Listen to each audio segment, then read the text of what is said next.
time just to see how things have improved. And hopefully this session will just be a start of that ongoing conversation between us all. So if I get that poll up, bear with me.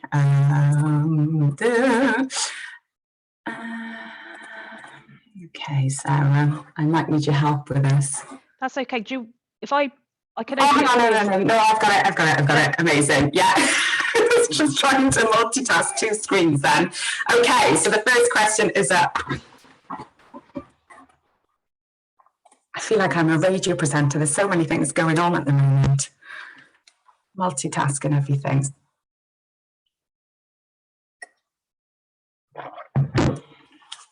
So I'll leave that up for a couple of minutes just to see.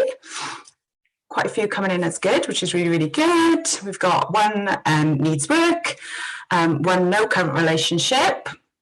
Quite a few good coming in, so that's a really good sign. Another no current relationship. And we've got one more. Amazing. So I'll just leave it 1 second before cracking on with the rest. Okay, well, there's one person left to do it. I will end it there. I'll end the poll. You can always answer it at a later date or pop it in the comments anyway. So as a percentage, 7 have said good, which is really, really great, but we have got some areas that obviously need work and no current relationship. So that's great. So I'm going to end that poll. Bear with me. Do I need to share those results, Sarah? Can I do that at a later date? You can do. It just brings it up on the screen as to what people have voted, because people can see the answers there. Amazing. Okie dokie. So let me get that down. Okay. Right then. So moving on. So what I'd like to do now is give you a little bit of an insight into a process that was implemented with us here at Student Roost. So when I first came into the role, historically, there was a lot of different variations on how incidents were reported, whether that be near misses, resident behaviour or wellbeing. So there was a lot of variations of how they were managed, reported and escalated within our properties. So what we launched last March was the Aware project across all of our properties to ensure that there is a consistent and visible approach across the entire portfolio and make sure that we have everything covered really. So Aware covers all reportable incidents and allows us to escalate the more serious as well. So it stands for antisocial behaviour, wellbeing, accidents and incidents, reporting and escalation. So within these categories, there are a number of types of reportable incidents. These include health and safety issues like fire alarm activation, smoking and near misses, as well as wellbeing concerns as well. So our teams report all Aware concerns through the app, regardless of their severity. And the app provides a clear and easy to use submission form. When a report has been submitted, the app will notify those in the business that should be aware, depending on the information that's been provided, allowing for automatic escalation if it's required as well. So reporting through the app also ensures that the same information is collected for each incident of its type. So this enables us to view high-level reports on the incident taking place within our properties and shows any trends and patterns as well. So it lets us identify where additional support might be needed. Something that's become quite apparent really is that all properties will be slightly different based on the demographics within that property. So we may have a property that is prone to maybe more mental health concerns based on the demographic within those properties. So this system just allows us then to kind of focus more resources depending on the information that we're getting. So it's a really, really useful tool for that. Something that I do then on a regular basis is pull all that information for a particular property or city and then discuss with the accommodation manager or the regional manager.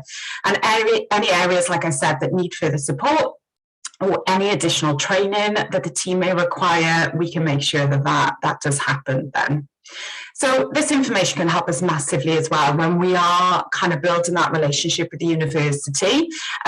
This information and the trends that we're seeing for a particular city can help massively when we're having those conversations with universities, and we can compare statistics as well and see, okay, do we need to focus on a particular subject within kind of this location? So that can help us massively.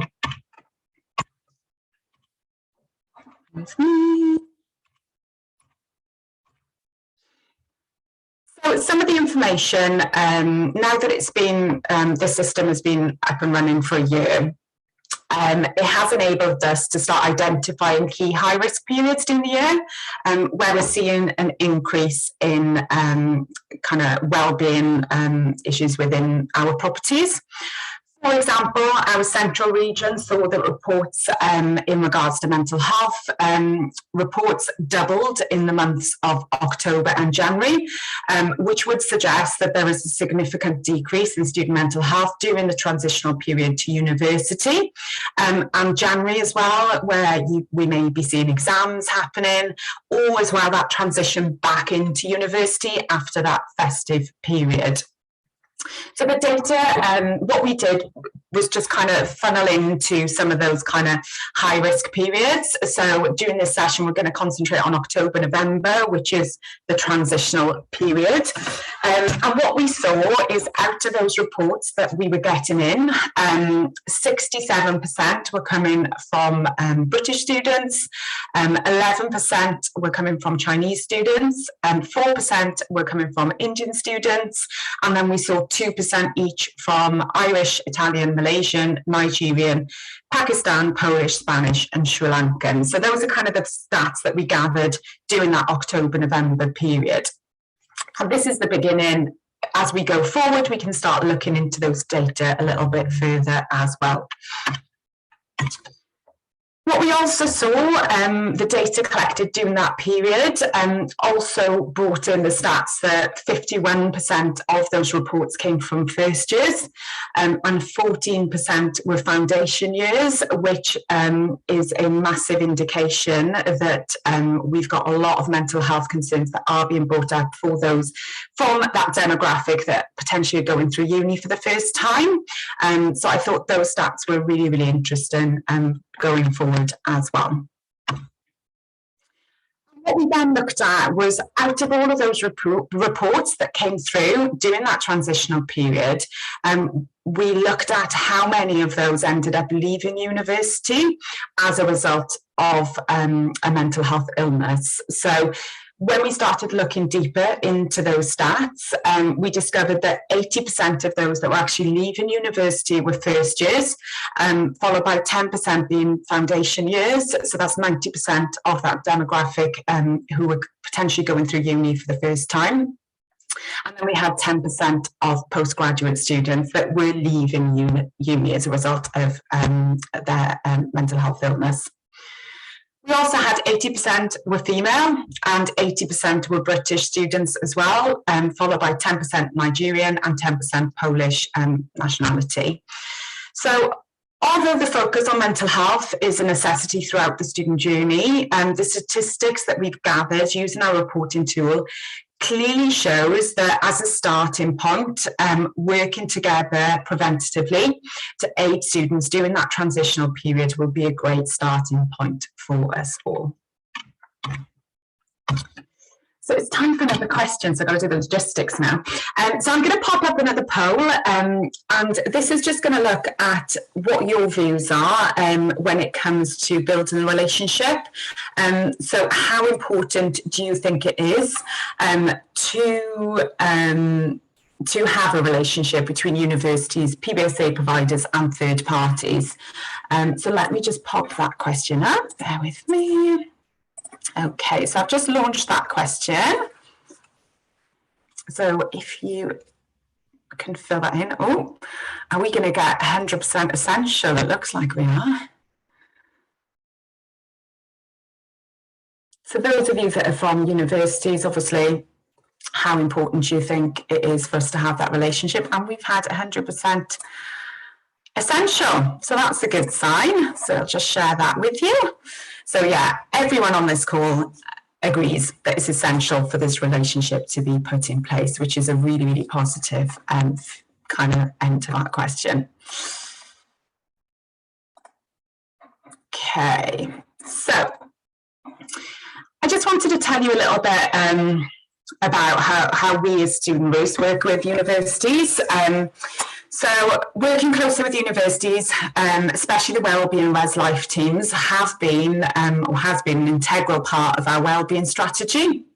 And we found over the last year that our relationships have developed hugely across the UK. So it helps us to have that unified front when dealing with acts of antisocial behaviour, for example, and wellbeing concerns.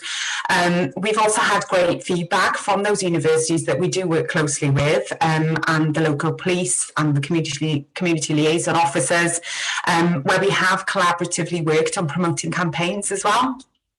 Such as the Safe Routes Home, Report and Support, which is an amazing platform that a lot of the universities have now got in place, and bike marking as well. You know, working together helps massively with that student experience as well. And we do feel it's a really important, it is important to have that unified approach in dealing with such matters, and it can ensure that the student is not overwhelmed by information. The feedback that we've had from some students is that, you know, if the uni's telling them one thing, we're telling them something else, and then the union are telling them something else. There's a lot of information that may come in from different kind of areas, and it can be a little bit overwhelming. So if we all have the same messaging, it makes it more accessible for the students as well. And that's something that we like to do, you know, to be informed of what's going on at the university, any important campaigns, and then we can promote it in-house as well. So we've got, you know, that unified approach on making sure that messaging is out there for the students. What we're also encouraging as well is drop-in sessions in our properties, where we welcome the wellbeing department of the university or student services and the police as well to come on to site. And these sessions have been incredibly successful and has enabled a student to be able to come down in their pyjamas and speak to someone without having to maybe go and find that support or go to campus to find that information, which can sometimes be an additional barrier, especially if you have got someone that is suffering from, you know, an anxiety disorder or something like that. I have found over the years that actually bringing that support to them can help make that support a lot more accessible for them.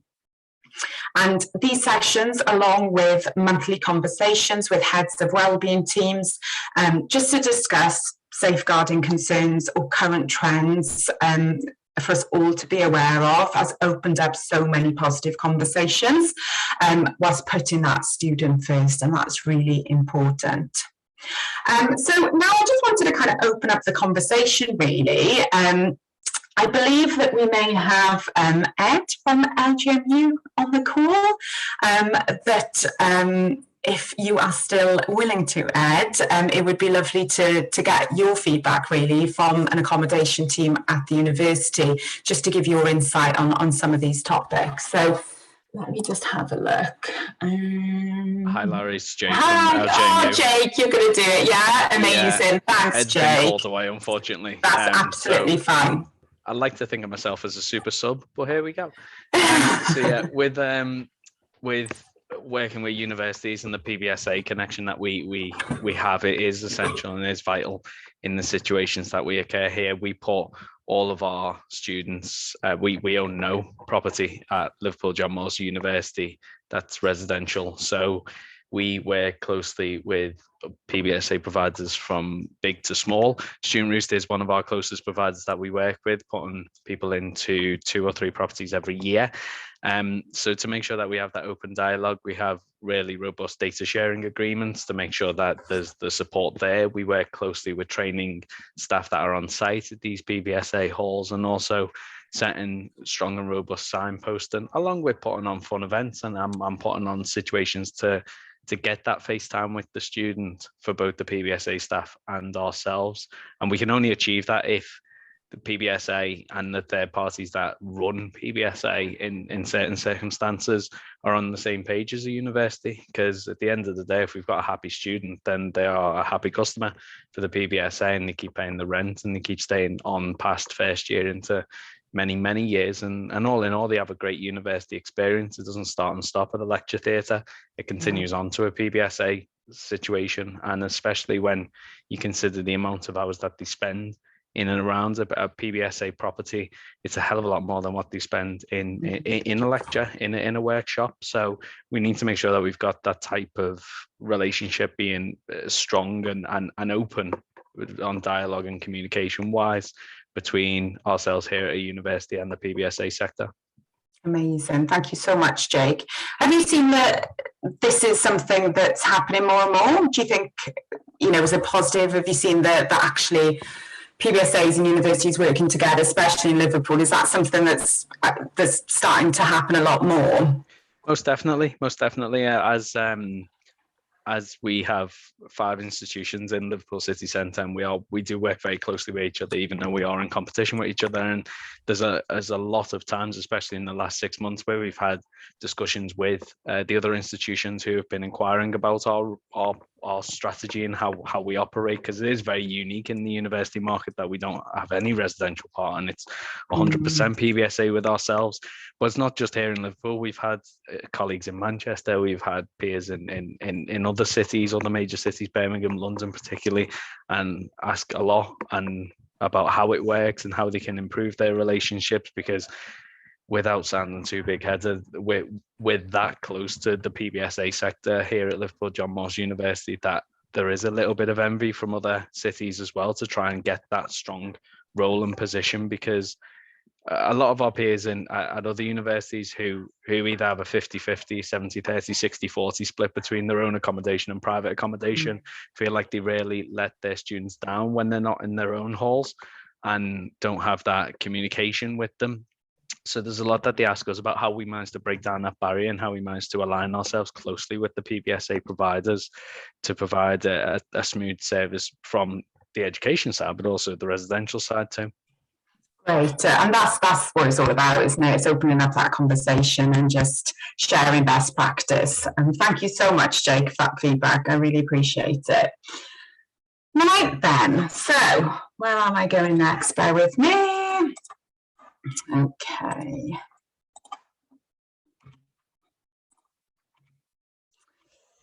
So I'm going to ask another question. I'm going to pop another poll up. And this is about barriers. So obviously there's different relationships, like that first question showed. Some people have got that good relationship, some people haven't. Well, some universities haven't. So I thought it'd be great to kind of ask that question. What do we think, or what do you think is the biggest barrier to building a relationship at the moment? So I'm just going to pop up another poll for you. Bear with me. Let me launch that. So when we are looking at the barriers, do we think that it's resource? If there is that lack of relationship, knowledge, education, commercial or other, what do we think are those barriers? So for those that have got a good relationship, potentially looking at others kind of unis and PBSAs that you've witnessed as well, what do we think those barriers are that maybe they haven't got as much of a strong relationship that you have with the university? So it'd be great to get some feedback. So there's a lot coming in for resource, knowledge, commercial, and other as well. If there is an other, if that individual doesn't mind kind of popping into the comments box what that other is, that would be fab, just to gather that information. So I'm just waiting for a couple more to answer, so I'll just keep it up there for 2 minutes.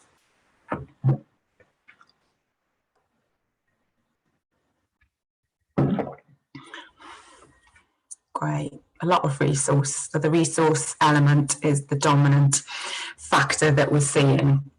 Great. Thank you so much. Let me end that poll and share that with you.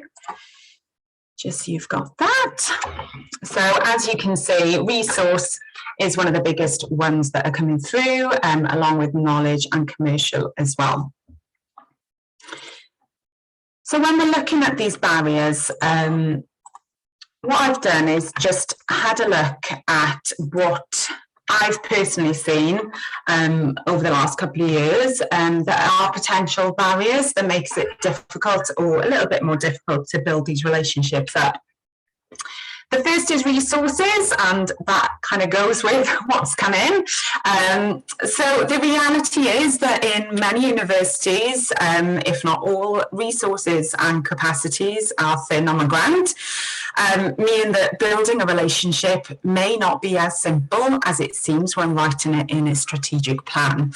I'm sure that we'd all love to live in an idealistic world where, time and resources are not a barrier, but we all know that's not the case. But just to give a little bit of a different viewpoint as a PBSA provider, I do think that there is a need for PBSA providers to be upskilling their teams in the properties to be able to confidently deal with the distressed resident.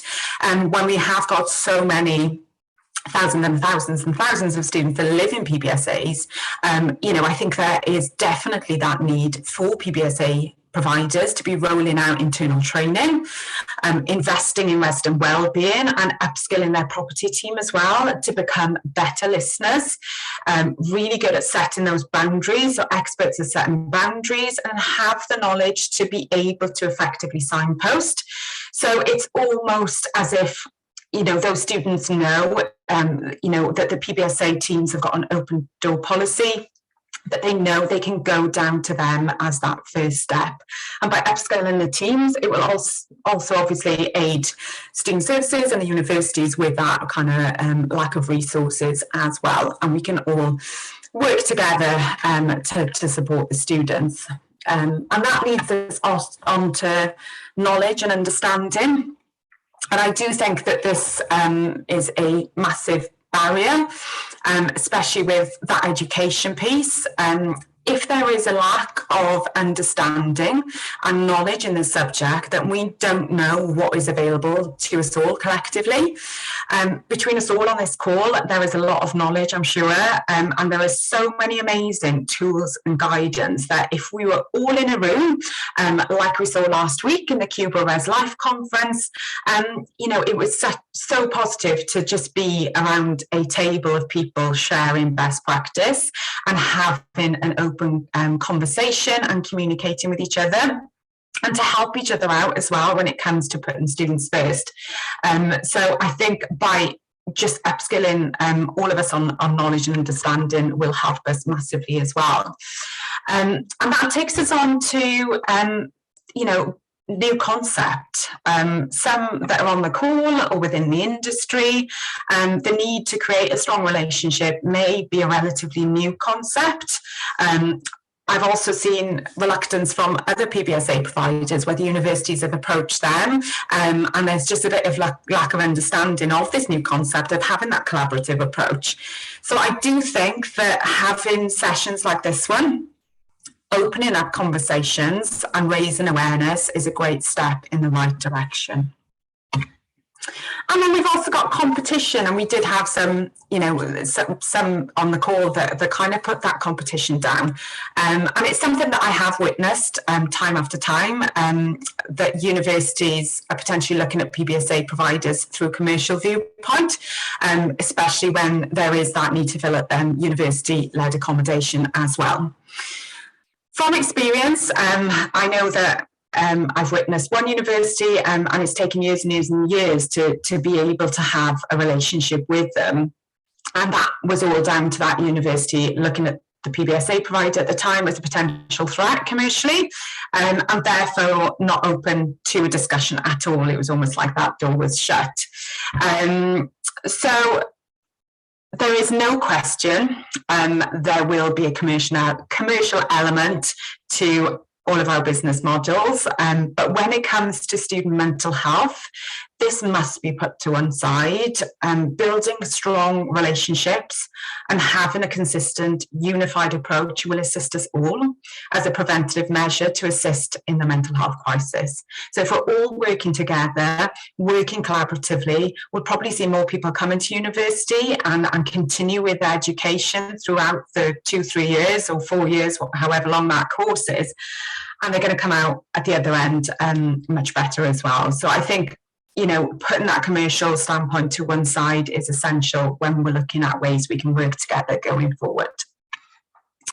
So I was going to open up another conversation, and I don't know, I haven't seen them, but is Nicola or Kelly from Sodexo on the call? Let me have a look. No? Hi, yes, we're here. Hi. Hello. Oh, hello. A different name, I had to change it. I hadn't realised. Oh, I was going to say I couldn't see you. So you gave an amazing session last week in the Cuba Res Life kind of conference, and I just wanted to open that up really to your experience. Have you witnessed any barriers that you've seen, and how have you overcome that? Or just, with the things that we've talked about today, just having your viewpoint on what we've discussed as well. I think in the beginning, when they first out, because we managed the university accommodation, I think in the very beginning it was because it was their accommodation, it worked so well with student life and well-being and support. It was really good. But I think once they outsourced and Sodexo became that supplier looking after the building, it did kind of change the dynamic slightly. And it was, do they tell us this? Do they tell us that? What do we tell them? But we've moved a long way forward, and it is so collaborative. We work so closely with student life and wellbeing, with the university, with their security. They work so closely with us. Before, when we did induction in person, they used to come along and be part of our inductions. Now it's online. We still have, information provided to the students where they can get support, where they can get help. But it is certainly a two-way street. We get very involved in, if there's a really serious incident, they have what is called a case conference, and they also always include somebody from Sodexo in that to see what impact it's having in the accommodation, if any, the support for the other residents, the support for staff as well. It's not just about, it's the overall picture, and we share anything. So if we have incidents overnight, that is equally shared straight away with the university, with student life and wellbeing, with security again, so they know what's going on and they can provide that support to the students. We are really a signpost, but we do a lot more than signpost. They will ask us to do, we've done hourly welfare checks on students when they've got real concerns. They've come out, where unfortunately we've had really serious incidents. They've attended sites, and it works really well. But they also, during COVID, they worked with all the PBSAs. There was a big team call. The university provided welfare boxes, food boxes. And it really was collaborative working throughout that time. And whilst student life and wellbeing may not contact all of the PBSAs now, they do work, the accommodation team will do some of that as well, particularly their manager. He has contact with all of them and keeps in regular contact. So for us in Northumbria, it works really well. We've also got a PBSA up in Newcastle. And again, that relationship is there as well. Yes, I know it's part of Sodexo, but it's still a PBSA. It is very different. It's not their buildings, but it does work. Do you share training as well? As far as the training that's given to the staff, do you kind of help each other out with that as well? Absolutely. Student life and wellbeing do when to refer training, and they will come and train our staff on when to refer. So it gives them that when they should be passing it on, when they should be when we should be letting student support and wellbeing know. Whilst they say we can't, some students say no, you can't tell them. We will say, I'm sorry, but we have to pass this on. It's up to them then whether they want to speak to them. A lot of students won't engage. We do have them that, whilst they'll get an email initially, from, student support. If they don't engage, we will get asked, will you just go and check on them? Will you make sure they've got the email? If they don't want to engage, that's their choice. Yeah.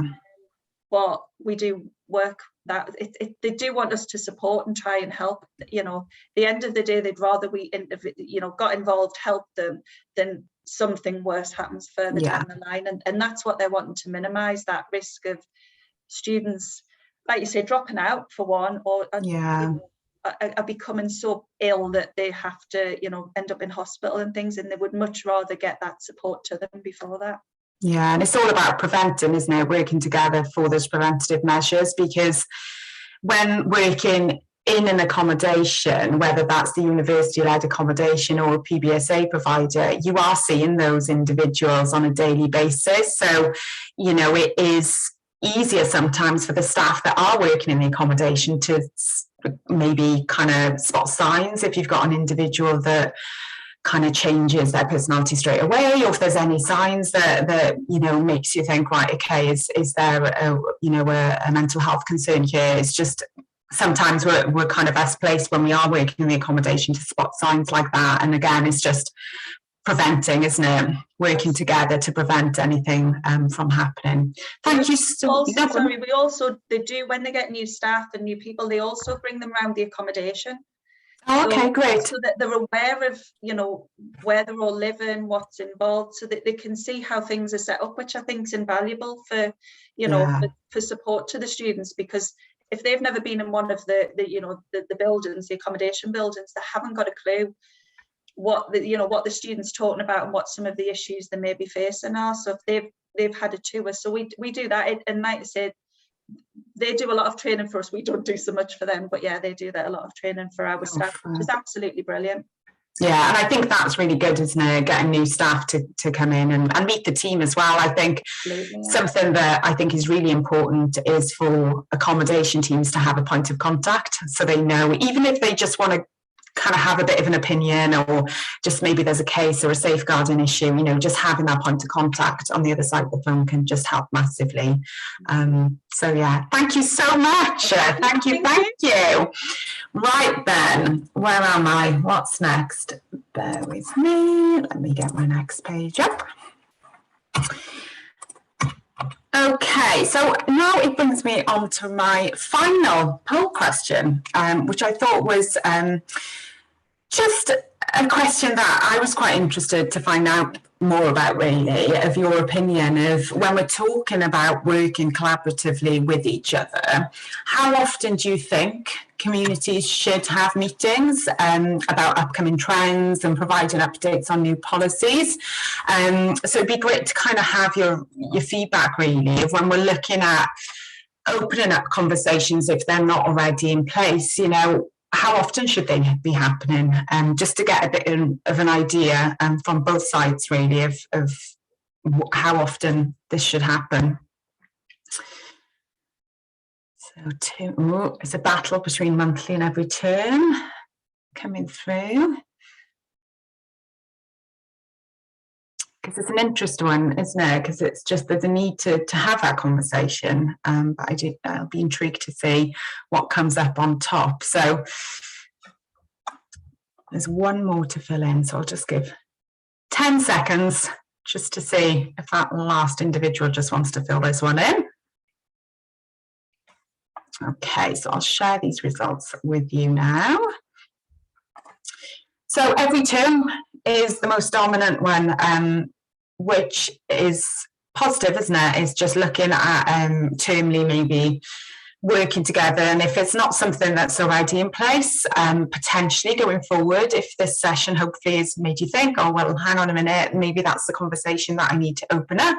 Or it may be that within your locality there's a certain PBSA provider that you've got a great relationship with, is potentially opening up that conversation to other PBSA providers. And I think that's really important, that we have an opportunity to all meet, whether and that's the university, and the university accommodation and PBSA providers, and even, you know, you could look at privately owned kind of HMO properties, landlords, letting agencies. I think this conversation needs to happen. So termly is obviously the most popular answer, with monthly coming in as well. So that's kind of brought me now to questions and comments. So I'd love to open up a discussion and ask for questions or comments to further explore what we've discussed during the session. If you do have any questions, I don't know whether, Sarah, any have come in during the session, is there? There's been a few comments. It was more regarding question 3, where there was the option to say other. Oh, okay. So just looking in the chat now, I know Rebecca, with regards to the other, one of the barriers is how seriously an operator takes their approach to supporting student mental health. This may be for a number of reasons, such as capacity or budget. And what can be tricky, especially from a university perspective, is working with multiple operators who have different approaches to student mental health or documenting issues and concerns. And then Jake's just put in there, hello, Rebecca, with regards to this at Liverpool John Moores, we set positions where we want our partners to be at when we put this out to tender and consider the responses we receive when making a decision as to who we partner with. We have our own wellbeing team who support all of our students on top of this and instruct the PBSA partners who we work with to use our incident reporting form to report mental health or any other incidents and concerns. This then allows accurate reporting, and our relevant teams can then reach out to the student and staff on site to tackle the issue raised. That's really interesting. Yeah. Open up the floor if anybody else has any questions. That was a fantastic presentation and really informative. Thank you very much, Larry. No problem at all. And it's all about, as you said, just opening up the conversation. So has anyone got any questions or kind of feedback on things that they found as kind of that I haven't mentioned today? Because obviously I'm not sitting here saying that I know everything, because I definitely don't. I think it's just opening up that conversation and sharing best practice. So if there's anyone that thinks something's worked really well for them, it would be amazing to share that. Or you can all have 10 minutes back in your life. Don't be shy. The only thing I'd just like to put forward, knowing that yourselves in here, Larry, and Nicola from Sodexo, put my teeth back in. What, from a PBSA perspective, what would be your demands that you'd set for a university? As in, you see a lot of our students more than what we do. So where do you think a university partnership could then come along to meet the standards and requirements of where a PBSA sees it? Interesting. Let me think about that one. I guess it's just being open to working together. I think that's the barrier that I've witnessed in the past, not across all the sites. You know, now that I'm in this role, there are so many positive relationships. It's absolutely amazing. But when looking at those that aren't as strong, is just making sure that the university educate themselves a little bit about this new concept of PBSA providers, and appreciating that we're not there as a competition. We do want to make sure that we do the right thing for the students. You know, the training that I roll out with the teams is all about setting boundaries and making sure that they upskill themselves to have these conversations. And what we would really benefit from across the board is having that open conversation with the wellbeing teams potentially. So we've got a point of contact, and I think what I would encourage going forward is for every university to be open for that conversation. And I think having monthly or termly meetings to discuss safeguarding issues, for example, would be great. And by opening up that conversation, so we can educate the teams on what's available in the local area as well. You know, if there is a mental health crisis team within the locality, or actually that university hasn't got the same resources as another university, let's work together. Okay, if there is a safeguarding issue, if we have got a vulnerable resident, how do we make sure that resident is okay and that student's okay? So yeah, I guess just for universities to be open for that conversation and working, kind of being open-minded and willing to take that call and start the conversation will be helped massively. I hope that answers the question.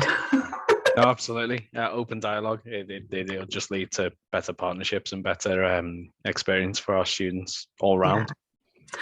Just going to add, Jake, I think it would be worthwhile if, you know, universities could, like, we've had training, you know, because it's their buildings, you know, they're willing to train our staff. It may well be worth universities training staff in PBSAs about, you know, signs to, I know they probably do get training, but from the university's perspective and when to refer, which is obviously what our team get, you know, they get when to refer them to the university. And like you said, it is that open two-way street. And I do sometimes think PBSAs would rather deal with it themselves as well sometimes and I think it's just making everybody aware that we're all there to help, and it isn't, you know, one and one. It's if everybody can work collaboratively, I think that's really important as well, that everybody's aware of what's available, because I know certainly some PBSAs in Newcastle aren't aware of what the university student support team do. They're not even aware it's there. Some of them, I've heard students, you know, I've talked to students who've been in our accommodation, have never, you know, have even heard of it. They're in a private provider, but they're there with like other residents, and you're chatting to them.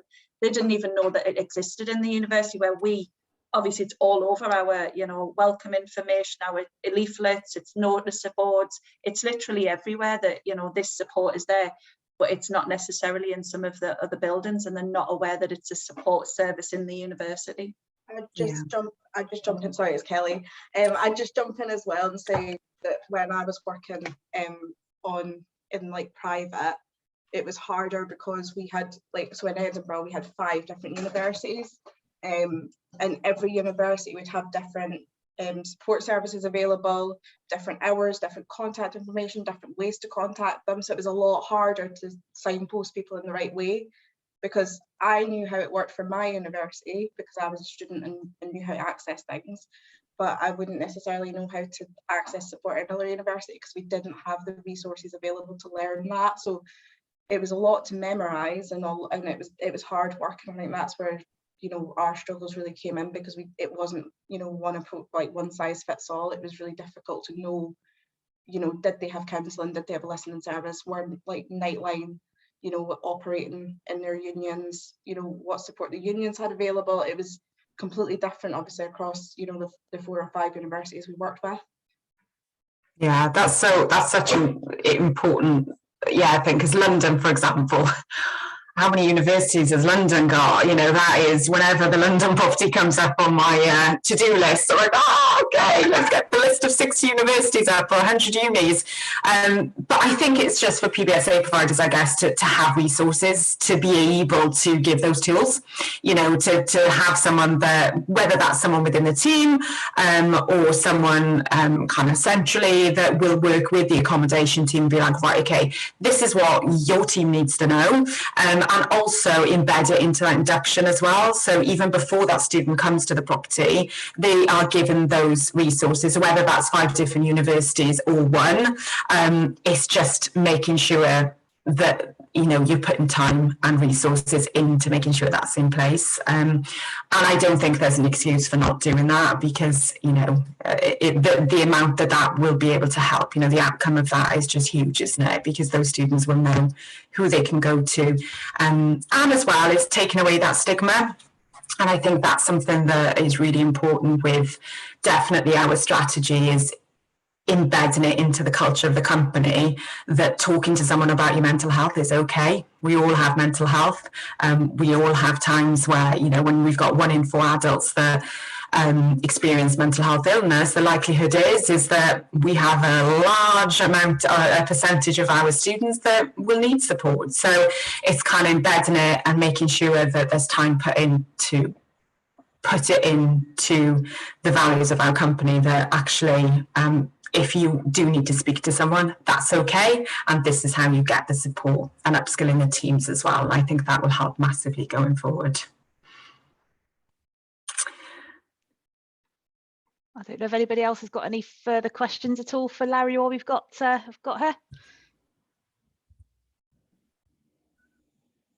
No, it's all quiet. Well, thank you so much for your session today, Larry. I think there's a lot of really good takeaways, both for PBSAs and universities on this call. It's a really interesting presentation. As I said at the start of the call, we will share this with members within the members area, and we do have the recording of the session that we can share amongst the group as well. Thank you everybody for attending today. And again, thanks to Larry from Student Roost for a really informative roundtable session. Thank you so much. And if anyone wants to continue the conversation as well, my details are on there, so don't be afraid to reach out, and I'm more than happy to have that conversation with you. Brilliant. Thank you so much. I will be circulating Larry's email address on a follow-up email shortly as well, if anybody does want to reach out to her. Thanks, Thank you Larry. very much, Thank everybody. you all. Thank you so much. Thank you. Thank you.